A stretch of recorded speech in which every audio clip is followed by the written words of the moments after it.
maa leen rayal sama bopp de fees leen ñëw jaay la ko. yow keroog bi nga fiy ñëw waxoo woon seras nga jóge foofu nga jëndee yàpp bi. man mais maa la wax loolu.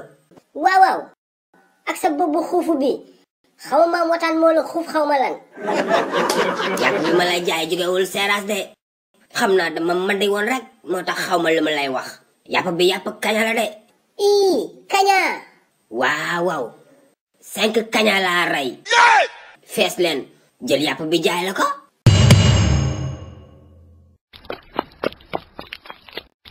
lay gens man bul sonal sa bopp maa la ëpp condition sama première suufu sax génnagul boo duggoon ci poqotaanu gaynde sax naa la fa fekk yow.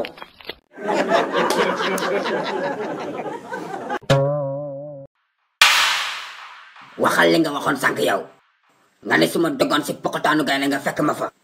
man waxuma loolu de kon déggoo ma bu baax.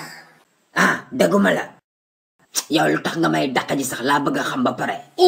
lay gens man kon da nga fogoon yow laa doon dàq ji man dàq jiw ma la woon de dama doon dem entraînement sport laa doon def.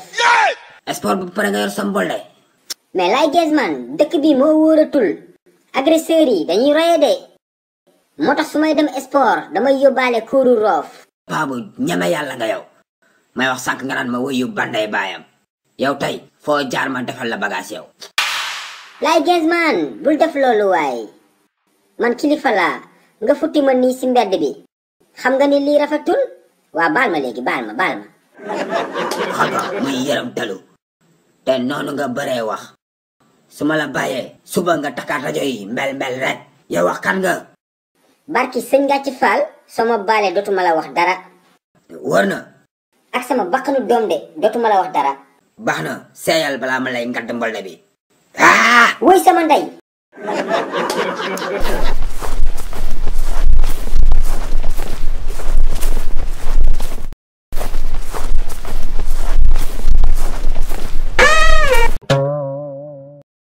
waa nijaay yow foo jógee ak sa yaramu ne yow xanaa nekkul lay gens man nga génnal kuuru roof léegi daa xaji ko. Dumbe ma femme ne t'inquiète pas lay gens man côté ñaay laa ko jàppee dama ko dóor ay cour ba mu naan papa suluxu baal ma. ah bon. mais bien sûr Dumbe yow tamit bul fàtte je suis un ancien combattant. waa kon léegi yow ak sa yére yi nga soloon.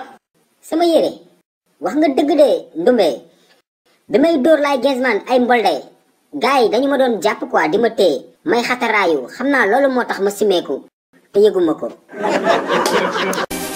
xew-xew amatina de xale yi seen livre les sketchs de Suluxu ñëwatina tome 2 ak tome 3 bi génn na de waaw te bii ba dafa ànd ak lu bees tak non seulement dañu yokk page livre yi ba 60 waaye dafa amaale ay question de compréhension pour améliorer intelligence xale yi livre Suluxu bu bees bi am na solo de mani ku gaaw la def commande doo am si livre yi de xale yi gaaw leen woo seen papa ak seen yaay ñu defal leen commande si numéro boobee ngeen di gis man moom defal naa commande sama doom ak samay jarbaat yàgg na ku yéex ñaar gaaw leen